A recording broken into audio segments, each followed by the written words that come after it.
Si vous voulez devenir riche, arrêtez de faire ça.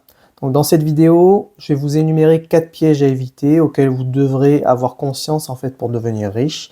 Donc ces conseils devraient vous aider à exploser en fait les barrières les unes après les autres et à accélérer votre création de richesse et votre patrimoine.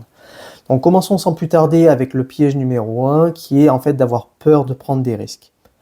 Avoir peur de prendre des risques, c'est normal, il faut le savoir, c'est naturel de ressentir de l'appréhension face aux opportunités comportant des risques. Et donc, en tant qu'investisseur et entrepreneur, donc moi, ma principale préoccupation, c'est de réduire au maximum les risques.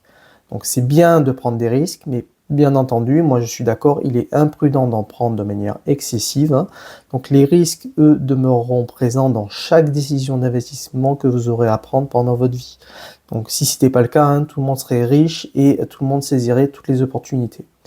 Donc, pour ceux d'entre vous, par exemple, qui ont entre 20 et 50 ans, donc il faut savoir que les choix que vous ferez au cours de ces 3 prochaines décennies influenceront profondément la vie de vos proches, donc qu'il s'agisse de vos parents, grands-parents, conjoints ou enfants en fait.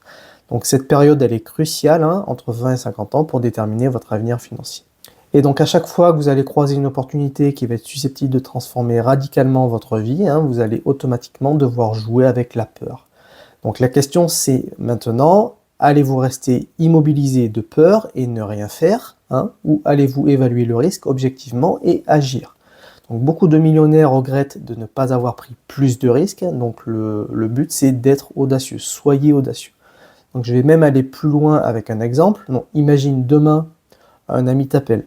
Cet ami veut lancer une petite application, par exemple de livraison locale, et il cherche ton aide pour investir 5000 € en échange de 5% du projet.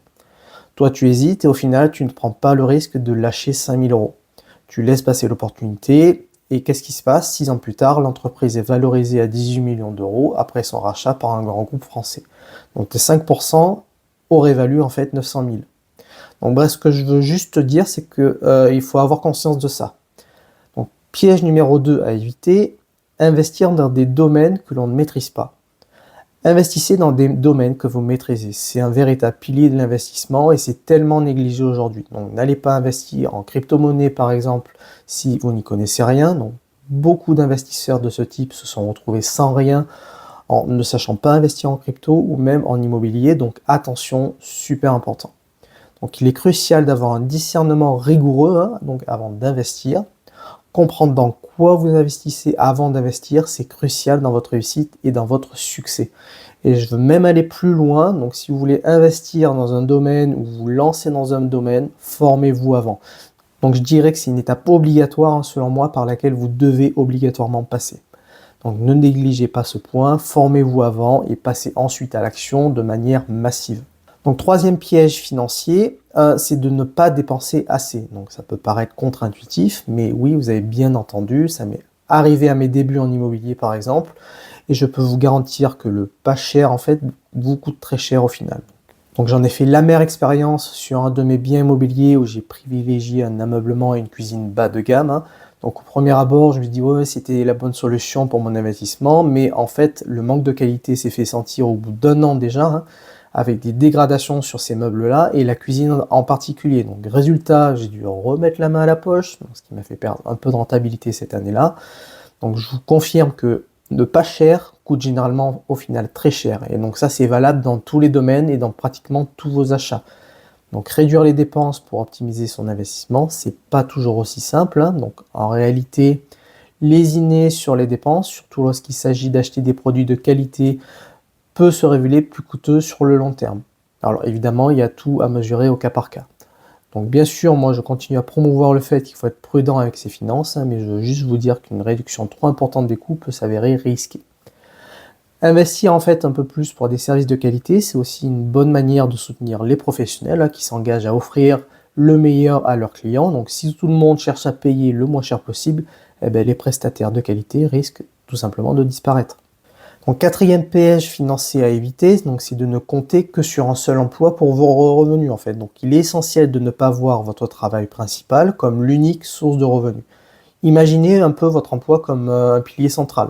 Donc si ce pilier c'est le seul soutien pour votre maison en fait, un seul événement majeur tel qu'une récession, un imprévu lié à votre santé par exemple, ou une crise économique, ça peut tout tout simplement tout bouleverser.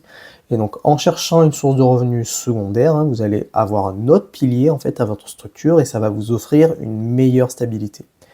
Donc si jamais vous perdez votre source de revenus principale, en fait cette seconde source peut vous sauver de l'endettement en couvrant vos dépenses essentielles.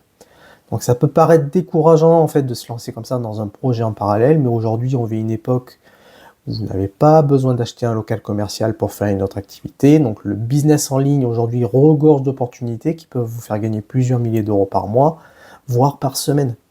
Donc Netflix, c'est bien pour décompresser à la fin de la journée, je suis d'accord, mais je vous garantis que si vous prenez minimum 1 heure par jour, tous les jours, pour monter un business en parallèle, vous pourrez créer des revenus complémentaires à votre activité salariée.